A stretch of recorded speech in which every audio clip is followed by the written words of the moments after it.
Good morning student. बेटा आज अपना चौथा जो चैप्टर है वो है जीवाश्मयी जिम्नोस्पर्म। विलियम सोनिया जो जीवाश्मयी जिम्नोस्पर्म है इसके बारे में हम पढ़ेंगे और ये एक 10 नंबर का बहुत अच्छा क्वेश्चन है। विलियम सोनिया जीवाश्मयी जिम्नोस्पर्म है ये विलियम सोनिया। देखिए बेटा विलियम सोनिया क्या है कि पेलियोजोइक महाकल्प जो था, पेलियोजोइक महाकल्प जो है उसके परमियन काल, पेलियोजोइक महाकल्प के परमियन काल के अंत में, परमियन काल जो है उसके अंत में टेरिडोफाइटा के जो पादप थे वो पूर्णतया विलुप्त हो चुके थे। पेलियोजोइक महाकल्प जो था उसके परमियन काल के अंत तक जो है टेरिडोफाइटा के जो पादप है वो पूर्णतः क्या हो गए थे, विलुप्त हो गए थे। और इन टेरिडोफाइटा के जो पादप थे उनके स्थान पर जिम्नोस्पर्म के पादपों का विकास हुआ। भाई टेरिडोफाइटा जो है वो परमियन काल तक क्या हो गए थे, लुप्त हो गए थे। और इन टेरिडोफाइटा के स्थान पर कौन से पादप आए, जिम्नोस्पर्म पादप आए। ठीक है बेटा। उसके बाद जुरेसिक काल जो था, जुरेसिक काल के आते समय जिम्नोस्पर्म के जो पादप थे इनकी संख्या लगातार बढ़ती गई, संख्या जो है वो लगातार बढ़ती गई। शुरुआत कब हुई थी, परमियन काल में जिम्नोस्पर्म की शुरुआत हुई थी और जुरेसिक काल जब आया तो जिम्नोस्पर्म की संख्या जो है वो धीरे धीरे बढ़ती चली गई। ठीक है। और इसी कारण जुरेसिक जो काल है उसको साइकेड पादप जो है उनका युग कहा जाता है। साइकेड पादपों का युग कहा जाता है किसको, जुरेसिक काल को। Age of cycad like tree, ये जुरेसिक काल को कहा जाता है कि साइकेड पादप के समान जो पादप थे वो जुरेसिक काल में इनकी संख्या बहुत अधिक हो गई थी। ठीक है बेटा। उसके बाद विलियम सोनिया जो जिम्नोस्पर्म जो जीवाश्म पादप है, इस जाति का सर्वप्रथम जो अध्ययन है ये अध्ययन विलियमसन के द्वारा किया गया था। भाई विलियम सोनिया जो है इसका सर्वप्रथम अध्ययन विलियमसन ने किया था। ठीक है। और किस में किया था, जैमिया गिगास के रूप में इसका अध्ययन किया था। यानी ये जो जीवाश्म जाति है इसका सर्वप्रथम अध्ययन विलियमसन ने जैमिया गिगास के रूप में किया था। बाद में इस पर शोध करते, बाद में इसका जब इस पर शोध हुए तो कार्यूथर्स नामक जो वैज्ञानिक थे इन्होंने इनका पुनः नामांकरण किया और उसे क्या नाम दिया, विलियम सोनिया इसको नाम दिया। ये विलियम सोनिया नाम किसने दिया, कार्यूथर्स जो है इन्हें पुनः नामांकन किया था इसका और इसे विलियम सोनिया नाम दिया। और वो पादप था क्या, जैमिया गिगास के रूप में इसका अध्ययन किया गया था और कार्यूथर्स जो थे इन्होंने पुनः नामांकन कर इसे विलियम सोनिया नाम दिया। ठीक है बेटा। इस जाति के जो जीवाश्म है ये जुरेसिक काल की जो चट्टानें चट्टानें जो थी उनमें परिरक्षित थे। इस जाति के जो जीवाश्म हैं वो जुरेसिक काल की जो चट्टानें थी उनमें ये परिरक्षित पाए गए। विलियमसोनिया जो है इसकी एक जाति है विलियमसोनिया। विलियमसोनिया सिवार्डियाना, विलियमसोनिया सिवार्डियाना, ये विलियमसोनिया जो है उसकी जाति है विलियमसोनिया सिवार्डियाना, जिसका अध्ययन प्रोफेसर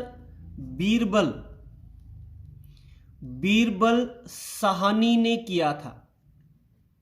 बीरबल साहनी जो है उसने इसका अध्ययन किया था। कहां पर? भारत जो है उसकी राजमहल की जो पहाड़ियां थी उन पर इसका अध्ययन किया गया था। ठीक है।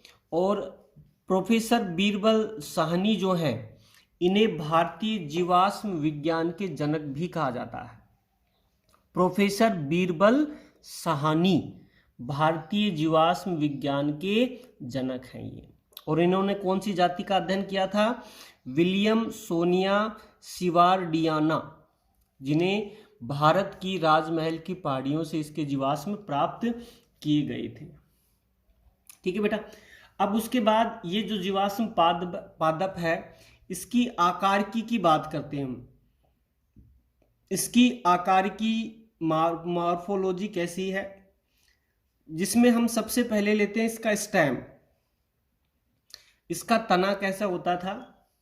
देखिए, पौधे का पुनर्निर्माण करने पर यह पाया गया कि ये पौधा जो था इसका तना 2 मीटर ऊंचा था। इसका जो तना था वो 2 मीटर ऊंचा था, जो बेलनाकार था और शाखित होता था। तना जो है 2 मीटर ऊंचा था, बेलनाकार था और कैसा था? शाखित होता था। ठीक है। शिखर पर यानी शाखाएं जो हैं उसके शिखर पर जो पर्ण थी, पत्तियां जो थी वो चक्रिक क्रम में लगी होती थी। तने के शीर्ष पर जो पत्तियां थी वो पत्तियां चक्रिक क्रम में लगी हुई थी तथा तने पर पत्तियों के चीर लग्न पर्णाधार पाए जाते थे। यानी पत्तियां जो थी जब गिर जाती थी तो उनकी तने पर उन पत्तियों के चीर लगन पर्णाधार जो है पाए जाते थे। यानी पत्तियों के छत चिन्ह जो हैं वो तने पर पाए जाते थे। जैसे पत्तियां गिर जाती हैं और तने पर पत्तियों के जो स्थान जो चिन्ह रह जाते हैं उन्हें चीर लगन पर्णाधार जो है वो कहा जाता है। तो ये था इसका तना 2 मीटर ऊंचा था, बेलनाकार था, शाखित था। शीर्ष पर जो पत्तियां थी चक्रिक्रम में व्यवस्थित होती थी और तने पर चीर लगन पर्णाधार जो है ये पाए जाते थे। ठीक है बेटा। ये हो गया स्टेम के बाद दूसरा हम भाग लेते हैं इसकी ब्रांचेज यानी शाखाएं। तने पर शाखाएं किस तरह व्यवस्थित थी और किस प्रकार जो थी? देखिए बेटा, तने पर जो शाखाएं उत्पन्न होती थी उनका आधारीय भाग, शाखाओं का जो आधारीय भाग था वो पतला होता था और जो शाखाएं थी उसका ऊपरी भाग जो था वो मोटा होता था। समझना बेटा इसको। शाखाएं जो थी जो तने पर लगी हुई थी उनका आधारीय भाग तो पतला था और शीर्ष भाग मोटा था। और ये जो संरचना इसलिए प्रतीत होती है कि शाखाएं जो हैं ये टूटने के लिए अनुकूल थी। देखिए उल्टा है, समानता है, आधारी भाग मोटा होता है और शीर्ष भाग पतला होता है, लेकिन यहाँ पर आधारी भाग पतला है और शीर्ष भाग कैसा है, मोटा। यानी शाखाएं जो हैं ये टूटने के लिए अनुकूलित थी और ये टूटकर कायिक जनन का कार्य करती थी। शाखाएं टूटती थी और उनसे कायिक जनन से नए पौधे का निर्माण होता था। तो ये इसकी ब्रांचेज यानी शाखाएं जो हैं ये हो गई। उसके बाद ये इसकी आकार की होगी, बाह्य आकार की होगी भाई, स्टेम और शाखाएं। ठीक है बेटा, अब लेते हैं विलियमसोनिया जो है उसकी आंतरिक संरचना। आंतरिक संरचना,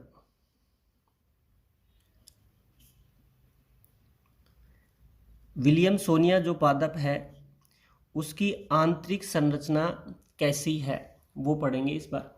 और इसमें सबसे पहले जो आंतरिक संरचना लेंगे हम वो स्टेम की लेंगे। तना जो है उसकी आंतरिक संरचना। देखिए बेटा, आंतरिक संरचना तने की क्या है। समानतः जो तना था इसमें उस 3 भाग, आंतरिक संरचना में 3 भाग स्पष्ट रूप से दिखाई देते थे, जिसमें पहला जो भाग था वो है कोर्टेक्स।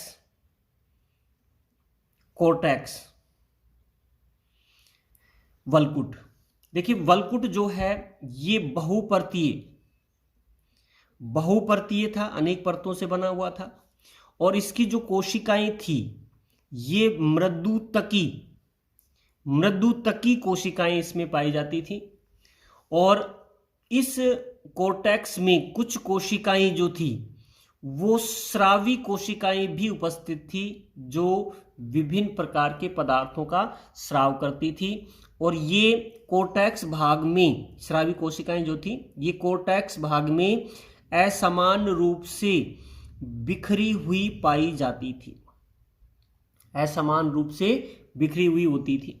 तो ये कोर्टेक्स भाग हो गया जो बहुपर्तीय था, मृदुतकी कोशिकाओं का बना था, स्रावी कोशिकाएं भी इसमें उपस्थित थी। दूसरा जो भाग है तने की आंतरिक संरचना का वो है स्टील में क्या है, इसके जो सेवन पूल जो थे ये चक्र में, एक चक्र जो है उसमें विन्यासित थे, एक चक्र में विन्यासित पाए जाते थे। साथ में इसका जो जाइलम जो था ये अंतः आदि दारुक होता था। जाइलम कैसा था, अंतः आदिक दारुक के रूप में ये पाया जाता था। तो 7 पूल जो थे इसके, ये 7 पूल एक चक्र में विन्यासित थे और जाइलम जो था इनका वो अंतः आदिक दारुक के रूप में पाया जाता था। ठीक है बेटा। तीसरा जो भाग है इसका पित्त यानी मज्जा। पित्त क्या है, मज्जा जो है ये भी बहुस्तरीय होती थी, बहुस्तरीय मज्जा इसमें पाई जाती थी।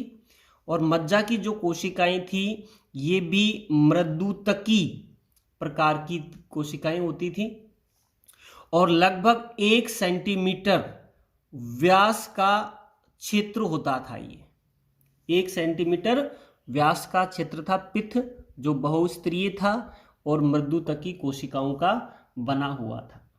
ठीक है बेटा।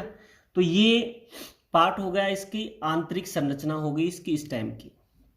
ठीक है बेटा। तो पहला भाग हमने लिया था स्टेम, दूसरा शाखाएं, और स्टेम जो है उसकी आंतरिक संरचना भी पढ़ ली हमने।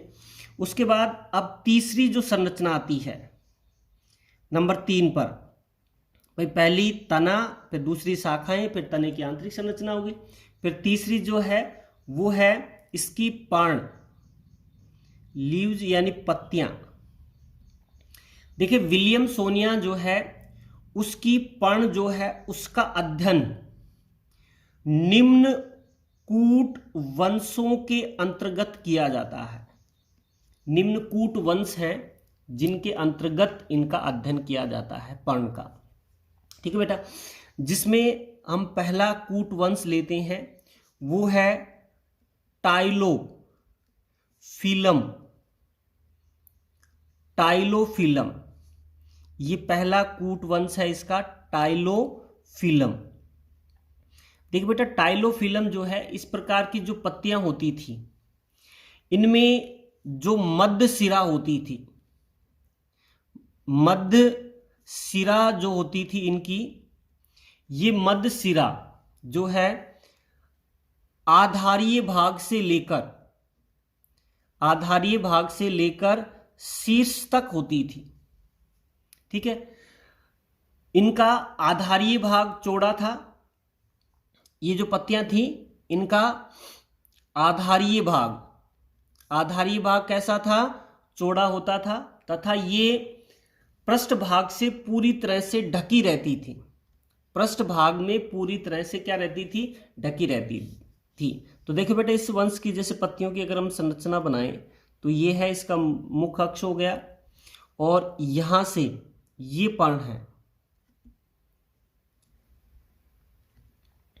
ये जो पर्ण है, ये टाइलोफिलम जो है कूट वंश की पर्ण होती हैं।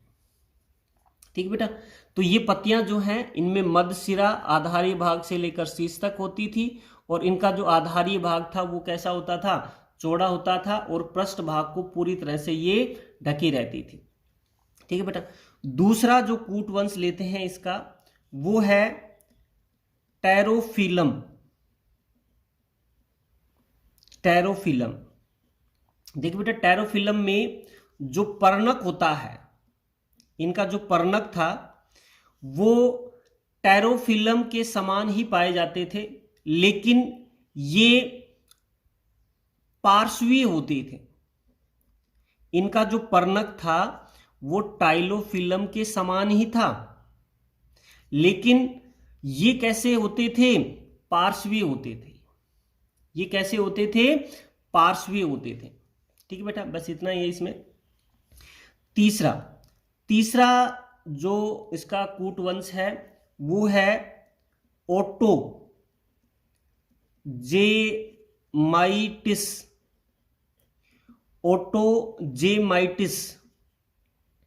ओटोजेमाइटिस जो होती है, इस प्रकार की जो पर्ण थी वो पिच्छाकार पर्ण पाई जाती थी इसमें। इसकी जो पर्ण थी वो कैसी थी? पिच्छाकार पर्ण थी। ठीक है, और इसका जो आधारीय भाग होता था, कौन सा? आधारीय भाग जो होता था, ये चप्पू के आकार का होता था। चप्पू मतलब जैसे पतवार जो होती है, नाव की जो पतवार होती है, उसके समान होता है इसका आकार। जैसे हम बात करें तो ये अपना मेन अक्ष हो गया, और यहाँ पर ये ऐसे पर्ण जो है ये व्यवस्थित थी, जिनका आधारीय जो भाग था वो चप्पू या पतवार के समान होता था। ठीक है बेटा, तो ये थी ओटोजेमाइलिटिस।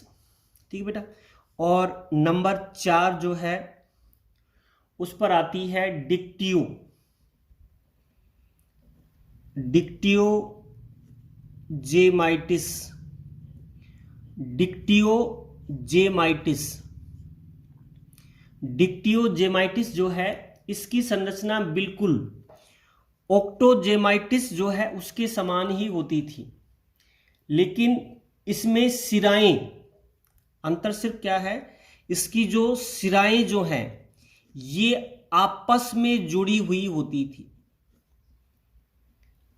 इसकी जो पर्ण थी वो ओक्टोजेमाइटिस जो है उसके समान ही थी, लेकिन अंतर सिर्फ यही एक ही है कि इसकी जो सिराएं होती थी ये आपस में जुड़ी हुई होती थी। जैसे हम बात करें डायग्राम के रूप में, तो ये अपना मेन अक्ष हो गया, और इसकी जो सिराएं होती थी ये आपस में जुड़ी हुई होती थी। सिराएं जो हैं ये आपस में जुड़ी हुई होती थी। यही अंतर है इसमें डिक्टियोजेमाइटिस और ओक्टोमाइटिस में। तो जो विलियम सोनिया जो है उसकी पर्ण का अध्ययन हम निम्न 4 जो कूट वंश है उसके अंतर्गत करते हैं। एक तो टाइलोफिलम, टेरोफिलम, ओटोजेमाइटिस और डिक्टियोजेमाइटिस के रूप में। ठीक है बेटा, तो ये है इसकी स्टेम और जो लीफ है और उसकी ब्रांच जो है उनकी आकार की। ठीक है बेटा, अब लास्ट टॉपिक इसमें बचता है और लास्ट टॉपिक है इसमें जनन। विलियमसोनिया जो है इसमें जनन की क्रिया, रिप्रोडक्शन किस प्रकार होता था विलियमसोनिया में। देख बेटा, विलियमसोनिया की जो प्रजाति थी वो एक लिंगी या एक लिंगाश्रयी जाति थी। एक लिंगी थी या एक लिंगाश्रयी जाति थी और इसकी जो पादप था उसके शीर्ष पर, पादप की जो शाखाएं थी उनकी शीर्ष पर पुष्प लगते थे, शाखाओं के शीर्ष पर पुष्प लगते थे। अब वो पुष्प किस प्रकार थे कि वो हम एक एक करके पढ़ेंगे, जिसमें हम पहले पढ़ेंगे मादा पुष्प। मादा पुष्प जो था वो कैसा था? देख बेटा, मादा पुष्प जो था वो सहपत्रों से ढके हुए होते थे। मादा पुष्प सहपत्रों से ढके हुए थे और ये बिल्कुल गुलाब की कली के समान दिखाई देते थे। जैसे गुलाब की कली जो होती है वो भी सहपत्रों द्वारा ढकी रहती थी। ठीक है, उसके बाद पुष्प जो था ये सैव्रंत था। मादा पुष्प कैसा था? सैव्रंत था, आकार में बड़ा था और इसका व्यास लगभग 12 सेंटीमीटर जो था वो था, क्या था इसका व्यास था। ठीक है बेटा, बीजांडकाय, मादा पुष्प जो था उसका जो बीजांडकाय था उस बीजांडकाय पर एक ही अध्यावरण पाया जाता था। बीजांडकाय पर एक ही अध्यावरण जो है ये उपस्थित था और जो बीजांड था वो ऋजु बीजांड था। बीजांड का कौन सा प्रकार था? ऋजु बीजांड जो है इसमें पाया जाता था। और बीजांड जो है उसकी विस्तृत जो संरचना है उसकी जानकारी अभी प्राप्त नहीं हुई है। भाई जो बीजांड है वो किस प्रकार का था, किस संरचना में व्यवस्थित था, वो जो विस्तृत जानकारी है वो अभी प्राप्त नहीं हुई है। ठीक बेटा, विलियमसोनिया की एक जाति है विलियमसोनिया सिवार्डियाना। विलियमसोनिया सिवार्डियाना ये जो जाति है इसमें केवल मादा पुष्प ही ज्ञात है। अभी तक उसका केवल मादा पुष्प ही ज्ञात हुआ है, नर पुष्प ज्ञात नहीं हुआ है। कौन सी जाति का? विलियम सिवार्डियाना जाति का केवल मादा पुष्प ही ज्ञात हुआ है अभी तक। ठीक है, दूसरा लेते हैं नर पुष्प। दूसरी जाति का है ये नर पुष्प। नर पुष्प जो है ये उलाइट के यॉर्कशायर की चट्टानों से प्राप्त हुए हैं। उलाइट के यॉर्कशायर की जो चट्टानें हैं उनसे ये प्राप्त हुए हैं। नर पुष्प जो होते थे उनमें सहपत्र अनुपस्थित थे। नर पुष्पों में सहपत्र जो थे उनका अभाव था। कूटवंश, एक कूटवंश है, कूटवंश वेल्ट्रीसिया जो है इसके अंतर्गत नर पुष्पों का अध्ययन किया जाता है। कूटवंश वेल्ट्रीसिया जो है उसके अंतर्गत जो है नर पुष्पों का अध्ययन किया जाता था।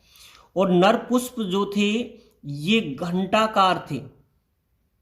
घंटाकार यानी घंटी जो है उसके आकार के थे, जिसमें जो नर बीजाणु पर्ण थी, नर बीजाणु पर्ण जो थी ये आधारीय भाग से लेकर शीर्ष भाग तक जो स्थित थी और उसे घंटाकार आकृति प्रदान करती थी। ठीक है बेटा। तो नरपुष्प जो है इसका अध्ययन वेल्ट्रीसिया जो कूट वंश है उसके अंतर्गत किया जाता था। नरपुष्प में सहपत्र जो अनुपस्थित थे, आकार जो है इसका घंटा के आकार का था ये। ठीक है बेटा। उसके बाद नंबर 3 पर आता है द्विलिंगी पुष्प। द्विलिंगी पुष्प यानी विलियमसोनिया की कुछ जातियों में द्विलिंगी पुष्प भी पाए जाते हैं, जैसे कूट वंश एस्टेरेला